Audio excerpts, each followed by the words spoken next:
Cuando llegué a China me explicaron que aquí no se censuraba nada. Lo que ocurría es que había cierto contenido sensible. Me encantó el concepto, qué creatividad para jugar con las palabras. No se podía hablar del Tíbet o de Tiananmen, que sí que se puede hablar. Lo que no se puede es salir con una maldita pancarta en medio de la autopista, porque eso era contenido sensible. ¿Sensible para quién? Claro, las 14 Champions que tiene el Madrid son un contenido muy sensible para mí, del que me gustaría que no se hablara, pero a otras personas les encanta hablar de ello y les da la vida, lo entiendo. Todos son puntos de vista, ¿verdad? No, estoy bromeando, por supuesto que pueden presumir de sus Champions, se lo merecen. Siempre digo que la libertad de expresión se defiende cuando alguien opina distinto a ti. Solemos ver en nuestro arco político todo lo contrario, solo defienden su libertad de expresión y les suele ofender mucho la del contrario. Bastante hipócrita todo. En China lo tienen mucho más claro. Como siempre digo, son más honestos, más transparentes. Te lo dicen claro. Aquí no se defiende la libertad de expresión. Y así se acaba con las tonterías más rápidamente. Ellos tienen sus temas sensibles, pero como el mundo está en movimiento, con la explosión de Internet se generó un nuevo mercado de la información que China tenía controlado a nivel interno hasta entonces, y tras ello empezó a haber conflictos con Google, con Twitter, en algún momento con Wikipedia. Qué malos son los chinos. Y algo que desde entonces, y todavía hoy la gente me repite, pero tú tanto que defiendes a los chinos, ¿por qué no les preguntas por Tiananmen? Y más allá de que con el tiempo he ido descubriendo que algunos de los relatos occidentales son completamente inventados, como siempre explico, no vine a China a evangelizar a los nativos, vine a aprender y a tratar con respeto al país que me acoge. Y en muchos casos, mi opinión me la reservo. El ejemplo que me habréis escuchado con anterioridad, la primera vez que mi novia me invitó a cenar en casa de sus padres, en España, no llegué allí poniendo en duda la decoración, el partido político a quien votaban, o por qué comían ese o ese otro tipo de alimentos. Me senté en la mesa, permanecí en silencio y respondí cuando me preguntaban. Bueno, pues con esa actitud he vivido en China, la de aprender de una cultura que en muchos aspectos nos lleva un milenio de ventaja, porque me faltan unas cuantas vidas para poder darle consejos a quien no me los ha pedido sobre cómo vivir. Dicho esto, creo que soy muy claro con lo que digo, creo que China es tremendamente explícita con lo que permite y lo que no, su casa, sus reglas, y no dejo de sorprenderme con el escaso nivel de raciocinio de personas que cuando les hablo de temas empresariales, comerciales, que eso es a lo que me dedico yo, a hacer dinero, y explico que en China hay una libertad económica sensacional, me responden: ¿por qué niegas que en China no se puede hablar de esto o de esto otro? Perdón, ¿este es el nivel deductivo medio? Quizá a alguno de mis detractores este canal le queda grande y es más adecuado para él analizar las montañas de Yangshuo desde la perspectiva de Dragon Ball, que le hace pensar menos y no altera su paz interior. Sí, en China hay un tratamiento holístico de la información y todo lo que pueda afectar seriamente la línea de comunicación oficial se considera un patógeno al cual el sistema inmunológico debe reaccionar y neutralizar. Si te gusta bien, si no te gusta, hay 200 países en el mundo por donde seguir tu camino sin molestar. Honestamente, y quizá algún día os tenga que contar lo contrario, porque en cada curva toco guardarraíl, de momento he tenido más problemas, muchísimos más, con el cuarto poder en España que con los 3 primeros en China. Es decir, quien me ha perseguido, quien me ha investigado, quien me ha difamado e intenta hundir todo lo que hago a nivel empresarial, ha sido el periodismo español, una parte del periodismo español, que no le sienta nada bien la discrepancia, y rompe su relato que una persona en China pueda ser crítica con algunos aspectos de la realidad china y aún así pueda seguir operando con normalidad. Y el ataque personal es la única solución a este callejón sin salida. Pero tampoco le pidamos al periodismo que sea honesto, no seamos pretenciosos, aprendamos a convivir con la realidad, no vamos a cambiar al sector que regula el mercado de compra y venta del amarillismo informativo, ni su autoproclamado papel como guardianes de la verdad y la democracia. Entiendo los ataques ad hominem que me hacen, son una solución comprensible cuando no tienen respuesta a mis argumentos. Vale, tenemos claro que la información en China no es libre y está lejos de serlo. Y la mayoría de los que vivimos aquí podemos convivir con esta realidad sin demasiado esfuerzo. Aquí aprendemos que al contrario de lo que se cree comúnmente en Occidente, quizá nuestra opinión ombligocentrista no es tan importante, sé que cuesta entenderlo, nací en España, un lugar donde todo el mundo sabe de todo, y no solo sabe de todo, sino que tiene una incontenible necesidad de contártelo. Creo que hay un problema ahí de soledad, de falta de cariño, o en el mejor de los casos de necesidad de expresión, anhelo de resonancia. Lo entiendo perfectamente, a mí mi psicólogo ya no me descuelga el teléfono, pero tengo un canal de YouTube. Deberíais probarlo. Bien, como digo, uno aprende en China que se puede vivir sin intentar colonizar mentes ajenas. Oh, Adrián, qué triste cómo te has resignado a la falta de libertad de expresión. Sí, absolutamente me declaro culpable. Me he resignado a la falta de libertad de expresión y a la falta de droga, de seguridad social gratuita, de revistas en español en el kiosco, a la falta de pan o de postres decentes, a la falta de mi madre. Me he resignado a un montón de cosas y valoro otras. Igual que en España, durante una década me resigné a pasarme 40 minutos en el metro en hora punta oliendo los sobacos del de al lado, porque yo no vengo de una familia bien. Otras personas se resignan a estar 2 horas en un atasco para llegar a su trabajo, o lo peor, a lo que voy viendo que se resigna cada vez más Occidente, es a una falta de seguridad, a mi juicio inaceptable, y no hablo de Tijuana, Rosario o Ciudad Bolívar, hablo de París o Barcelona. Lugares absolutamente invivibles por alguien que se ha acostumbrado a la seguridad de Asia. Que la libertad de expresión es innegociable. No, caballero. Por saber que si mi mujer vuelve sola a las 2 de la madrugada por el peor barrio de la ciudad no le va a pasar nada, yo lo negocio todo. Qué triste los que cuando digo que todos tenemos un precio piensan que me refiero a cuestiones crematísticas. Ahora bien, teniendo claro todo lo anterior, y creo que he sido lo suficientemente explícito y crítico sobre China, a medida que me he ido metiendo en redes occidentales en mi faceta divulgativa, he ido constatando que en todos los lugares hay cierto grado inaceptable de censura. Sí, en Occidente también. Algo que, estando muy lejos de China, me parece mucho peor por el grado de superioridad moral con el que habitualmente presumimos de nuestra libertad de expresión. Sí, lo siento, creo que es moralmente más censurable ver a un sacerdote robando 1000 euros que a un ejecutivo de Wall Street robando 1 millón. Porque al menos el segundo no se pasa el día dándote la chapa sobre el bien y el mal. Si queremos poder decir que China es una dictadura, deberíamos mejorar sensiblemente nuestras carencias democráticas. Si queremos acusar a China preventivamente de invadir países, quizá nosotros deberíamos dejar de invadir y devastar países. Y si queremos criticar la falta de libertad de expresión en China, pues deberíamos tener una conducta impoluta de la que claramente estamos a años luz. E incluso desde esa hipotética conducta impoluta nos deberíamos plantear por qué demonios tenemos que ir a China a contarles lo que tienen o no tienen que hacer. Pero ya digo, esa supuesta superioridad moral que nos otorgamos ni siquiera tiene cimientos sólidos. Está basada en una hipocresía que debería hacer saltar las alarmas de cualquier persona con un mínimo espíritu crítico. Y no voy a hablar de Assange, que es el Guantánamo de nuestras vergüenzas más insostenibles sobre la libertad de expresión, en lo que casi todos podríamos estar de acuerdo. No quiero buscar lugares comunes ni discusiones ya trilladas sobre si se puede o no dibujar a Alá.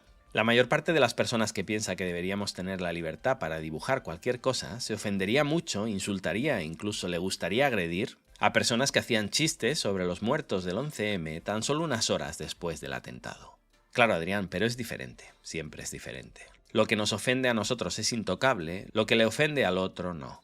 De nuevo, repito, la libertad de expresión no se defiende cuando quiero ofender al otro, se defiende, si fuéramos intelectualmente honestos, cuando algo me ofende a mí. Si no, no defendemos la libertad de expresión, defendemos cierta libertad de expresión. Exactamente igual que China, solo que en esa escalera, donde subjetivamente, de forma absolutamente subjetiva, a partir de un cierto escalón, justo el que está debajo nuestro, consideramos que eso es censura, inaceptable, dictatorial y todo el resto del pack, la única diferencia es que China y nosotros estamos en diferente peldaño. Y por supuesto el que está en el 5.º escalón mira con desprecio al 4.º sin entender que hay alguien en el 6.º y que quizá deberíamos dejar de criticar a quien está por debajo por restrictivo o al que está por encima por laxo. De nuevo, evitemos el ombligocentrismo, no somos la medida de todas las cosas, y si en nuestras casas a duras penas a alguien le interesa nuestra opinión, pues imaginémonos fuera de ella. Entiendo que hay niveles y niveles y China tiene una vara de medir muy alta. Repito, honesta, te lo dicen y además no se dedican a criticar al resto. Puede ser un baremo restrictivo, pero es el suyo y son muy coherentes con él. Es lo que han decidido para sí y aunque nos moleste son un país soberano. Es que no creen en mi Dios y hay que invadirlos por herejes. Efectivamente creen en otro Dios. Podemos montar una cruzada, como hemos hecho históricamente, o quizá no. Quizás son ya demasiado fuertes y las guerras nunca las hicimos por convicciones ideológicas, sino por cálculo, correcto o errado, sobre las posibilidades de comernos al más pequeño. De no ser así, habríamos atacado a Estados Unidos todos los años. Pues bueno, igual que practican otra religión, practican otro sistema de gobierno, otro modelo de justicia o de libertad de expresión, y aunque nos encantaría invadirlos, devastarlos y todas esas cosas que llevamos haciendo desde siempre para expandir nuestras ideas, todo apunta a que no vamos a poder. Veremos si ellos tienen también ese afán imperialista del que preventivamente ya se les acusa, como si fueran como nosotros. De momento, más allá de problemas fronterizos, no veo a los chinos intentando imponer su idioma, su religión, su cultura o su sistema político. Les suele parecer genial el nuestro y no se meten. No me imagino a China bombardeando Bolivia, Austria o Zimbabue porque hay un dictador atroz o porque tienen un sistema político que les molesta. Todo puede ser. Estoy analizando una foto y como siempre critico, quizá la película los lleve a acciones tan lamentables como las que hemos protagonizado nosotros. Volviendo al tema de la libertad de expresión, como os decía, a medida que me adentraba en plataformas occidentales en mi enfoque divulgativo, comprobé que en cada rincón existe un cierto nivel de censura. Lo he vivido en YouTube, me han censurado vídeos directamente y más allá de que parte de mi comunidad me dice que he sufrido un shadow ban, he recibido cientos de mensajes de personas que me decían que estando suscrito no les aparecían jamás mis vídeos, sí parece evidente que durante mucho tiempo el canal no existía y fue dar la OMS por finalizada la pandemia y de repente mi canal explotar. Quizá es una coincidencia, pero es cierto que el tema del COVID lo toqué bastante. Quizá es conspiranoia, pero yo también asocio esa explosión al filtrado de documentos que hizo Elon Musk sobre la anterior gestión de Twitter y cómo el gobierno estadounidense decidía contenidos, subía o bajaba informaciones. Me parece increíble que estas noticias pasen casi desapercibidas o se acepten con total normalidad. Sí, esos son los que me acusan de haberme resignado en China, aceptan grados de manipulación espantosos, no entro en lo de Cambridge Analytics y cómo voltearon unas elecciones manipulando a los votantes, después critican a China por antidemocrática. Creo que la distopía orwelliana se vive en Occidente. En China somos todos bastante más conscientes de la realidad en la que vivimos, menos ingenuos al menos. Y bueno, como decía, quizá he rebuscado y me he vuelto algo conspiranoico, pero sí creo que con el 10% de lo que destapó Elon Musk habría contenido como para varias cadenas perpetuas en Estados Unidos. Si es que existiera tal cosa como la separación de poderes en lugares donde se presume de ello. Y creo que desde YouTube le vieron las orejas al lobo y pensaron, quizá algún día vendemos esto, entra un nuevo dueño y nos expone por haber estado silenciando canales por motivos políticos o lo que sea. No tengo pruebas, ahora el canal va bien. Quizá es que de repente alcance un nivel de oratoria superior y antes se me encasquillaba la escopeta con palabras de más de 2 sílabas, puede ser. Pero estos días recibí un mensaje de YouTube que me ha encantado. YouTube relaja sus pautas de monetización para contenido controvertido. Y te hablan de aborto o trastornos alimenticios. Hablando de hipocresía, ojalá Occidente relajara sus pautas de censura para contenido controvertido y no tuvieran restricciones de ningún tipo los medios rusos. Por aquello de ser coherentes con la defensa de la libertad de expresión. No, Adrián, es diferente. Ellos mienten y no podemos permitirlo. Vaya, que es similar al argumento que usan los chinos. La diferencia, de nuevo, es que los chinos son mucho más honestos, te lo dicen, y además no van por el mundo dando lecciones morales. No, en serio, la libertad de expresión son los padres, también en Occidente. Está bien que YouTube relaje sus pautas de monetización para contenido controvertido como el aborto o los trastornos alimenticios, la relajan para muchos más temas, pero decir que censurábamos en esto es menos grave y la opinión pública pasará de puntillas por el titular. No es censura, Adrián, tú puedes seguir hablando de lo que quieras, simplemente no monetizas. Puedes seguir, claro, dedicándole horas y horas de tu escaso tiempo a redactar, grabar, editar, etc. vídeos, pero sabiendo que no vas a obtener ni un centavo de ese esfuerzo. Pero si hablas de los temas que a mí me gustan, sí podrás hacer dinero. Bravo YouTube. Han entendido perfectamente cómo colocar los incentivos sin censurar abiertamente y así virar el grueso de la información en una u otra dirección. O, dicho de otra manera, dejemos que solo hablen de estos temas los que tienen instituciones detrás que paguen el vídeo. ¡Wow! Me encanta el capitalismo. Fijaos que hace 2500 años los atenienses habían resuelto esto de forma opuesta. Se percataron de que muchos de sus ciudadanos no podían estar presentes en la eclesia, la asamblea, debido a que principalmente los pobres debían trabajar todos los días. Esta ausencia daba como resultado que las decisiones fueran dominadas por aquellos con medios económicos suficientes como para poder permitirse faltar a sus trabajos, y solo las clases acomodadas tenían voz y voto en el ágora. Para solucionar este desequilibrio se introdujo la mistosis, una especie de salario que se pagaba para compensar a los ciudadanos que renunciaban a sus jornadas laborales para asistir a la asamblea. Sí, pero ¿qué sabrán los griegos sobre democracia si vestían pañales 3XL? Ya, cuando intento mostrar parte de la sabiduría milenaria china, lo poco que me ha dado tiempo a descubrir, me percato que ni siquiera estoy hablándole a un ombligocentrista ilustrado, sino a alguien que ni siquiera conoce su propia cultura. Como para respetar las culturas ajenas estamos. Lo mío sí es creer en Dios. Quedaos con esta idea, todas las civilizaciones llegamos antes o después a las mismas conclusiones. En China, cuando no quieren que les hables de algo, lo llaman temas sensibles. En Occidente le damos más vueltas. No es que no puedas hablar, es que no monetizas. Bueno, de otros temas directamente no puedes hablar, pero nos parece espantoso el concepto de temas sensibles. Nosotros jamás aceptaríamos algo así. Por eso lo hemos llamado contenido controvertido. Genial, maravilloso. Os dejo hoy con un proverbio chino. Hua shi, tian zu. Literalmente, dibujar una serpiente y añadirle patas. Describe muy bien esa idea que tenemos los occidentales de sobreexplicar las cosas, añadirle 3 kilos de maquillaje a las ideas para ver si así concilian con nuestra hipocresía, darle vueltas y vueltas a todo para lograr un encaje dentro de la opinión pública, y al final somos víctimas de nuestras propias contradicciones y acabamos creando un engendro sin sentido, como el que intenta dibujar una serpiente y termina añadiéndole patas. Gracias y hasta pronto.